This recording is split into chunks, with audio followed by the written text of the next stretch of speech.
Hello, everybody. Aaron Fitt here alongside Tennessee coach Josh Elander. We're here to talk about the Volunteers. We're here to talk about the college baseball series at Globe Life Field a little bit. Coach, first of all, great to see you. I know this has been a whirlwind off season in Knoxville, and of course, Coach Elander heading into your first season as the head coach at Tennessee. We've got some staff changes, a lot going on in an unusual window. How is everything going now that the dust is settling? Are you feeling like normalcy is starting to return here? Yeah, well, Aaron, first off, man, thanks for having me. Good to see you. No, definitely excited for the season. But yeah, we're battling this weather a little bit. I think we all are in college baseball, but yeah, definitely getting some normalcy, right? We got the stadium coming together nicely, got the new turf down. So we'll take advantage of these sunshine days as we get prepared for the start of the season. How has this transition gone for you? I mean, just personally, obviously, like this is a role that you've been kind of groomed for a long time, but now that you're in this spot, and you're you're kind of running the show, and weeks away from opening day, do you feel like it's gone as you expected it to go, or have been some surprises along the way?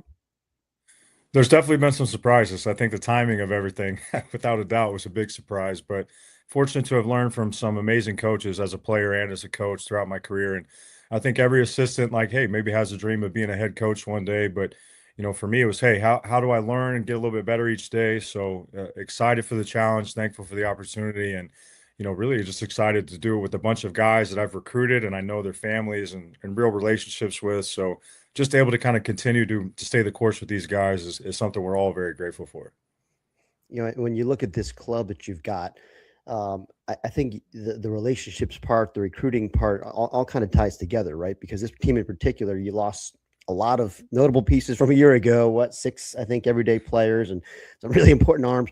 And it feels to me like a lot of this club is about the sophomore class. These guys that you guys recruited the traditional old fashioned way through the high school ranks. A lot of them got some meaningful playing time last year, and now it feels like maybe these guys are ready to shine. Are you seeing that group of players now take that step forward and maybe be ready to kind of run with a bigger opportunity this year?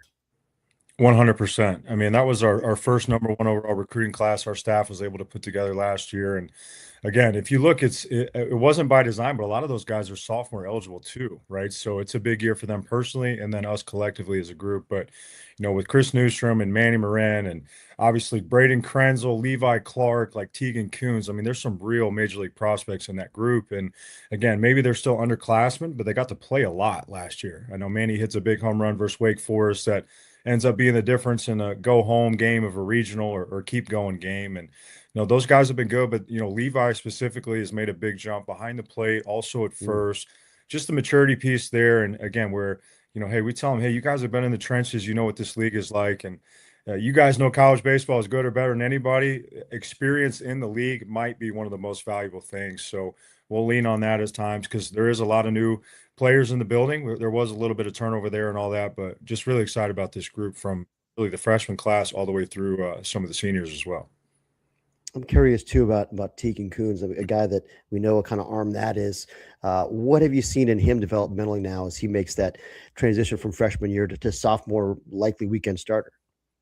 I think just putting it all together would be the thing for Tegan, right? I mean, again, he's very gifted. It's a rare combination of premium, just the way he moves, right? Even if you knew nothing about baseball, hey, this guy, it looks right, right? And then two, he's also got the metrics where he can run it up to 20 plus vert. He's throwing a slider now that Coach Reynolds has worked with him on. That's been a big difference maker. And then finally, just compete, the makeup, like wants to be out there, the toughness and all that. So really excited for him because it seems like he's made the decision and we've challenged him. Hey, it's time to go, right? Because the last season didn't end the way that anybody envisioned for him.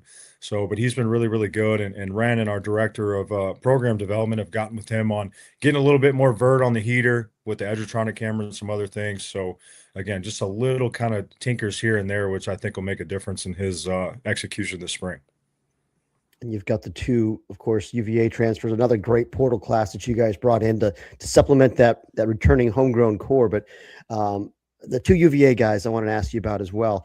And we're talking about the pitching, Evan Blanco, a guy that was an All-American, 2 years ago, had some injury stuff last year. How has he looked? Has he kind of returned to peak form or added anything new to his arsenal? What are you seeing out of Evan? Just maturity. I think like as you get older as a coach, I've learned, or like talking to my scout buddies, it's like, hey, you always want to say, hey, this guy could be like this guy, right? Or, gives you some perspective there as you've seen a bunch of guys. And to me, he reminds me of just a left-handed Garrett Stallings, right? Just a guy Mm, that's like 30, strike pumper, like nothing that's really going to blow you away metrically or stuff wise, but you know what you're going to get. Was going into the first time being a head coach. I mean, that's probably one of the most valuable things. But if you look at his just background, like makeup, really can control the running game, pounds the strike zone, has pitched in Omaha, pitched in different roles. So, I mean, you could argue objectively he had one of the best falls of anybody on campus. So, really excited about what his possibilities can be. But I joke with him all the time. I think he's at the facility more than our coaching staff is. So be a good sign for those guys. yeah. And then the other, of course, UVA transfer is Henry Ford. And I got to ask you about this one because I think I'm on record saying he's my dark horse pick to win the Golden Spikes. I think that's how good this guy is. First of all, am I on the right track here? Are you seeing what I've seen in the past? And secondly, third base now. He's played the outfield. I think he played center field this summer.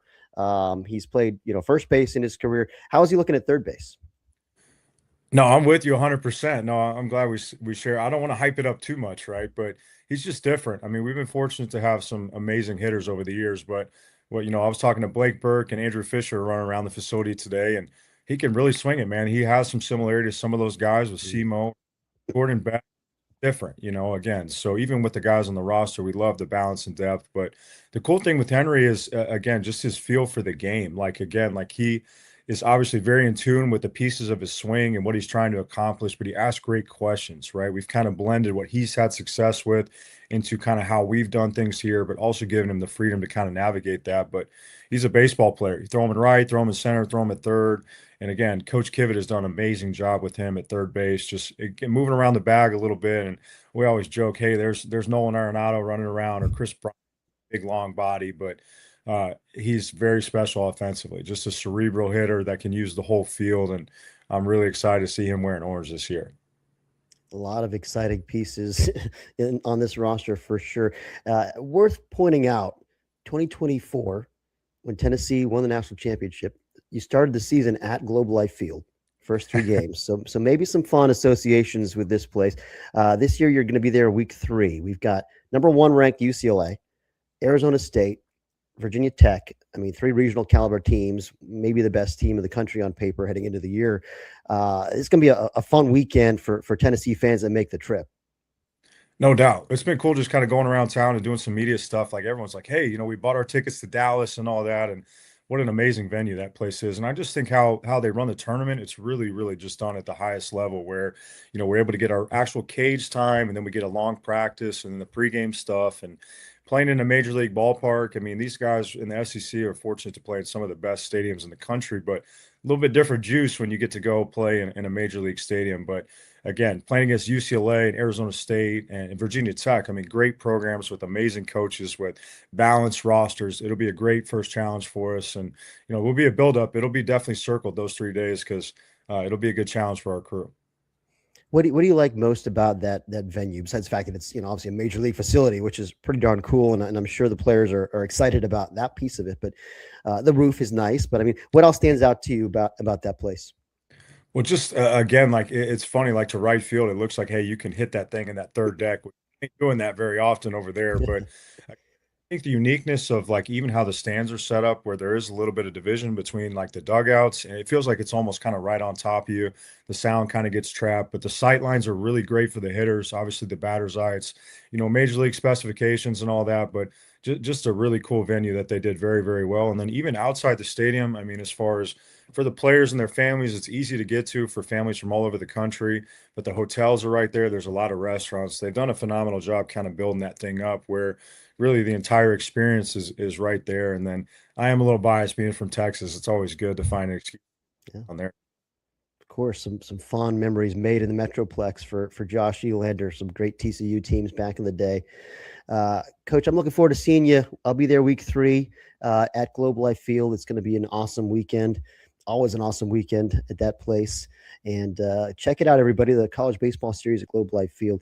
Coach Elander, thanks for being with us. It's great talking with you. Yeah, thanks, Aaron. Look forward to seeing you here soon. All right.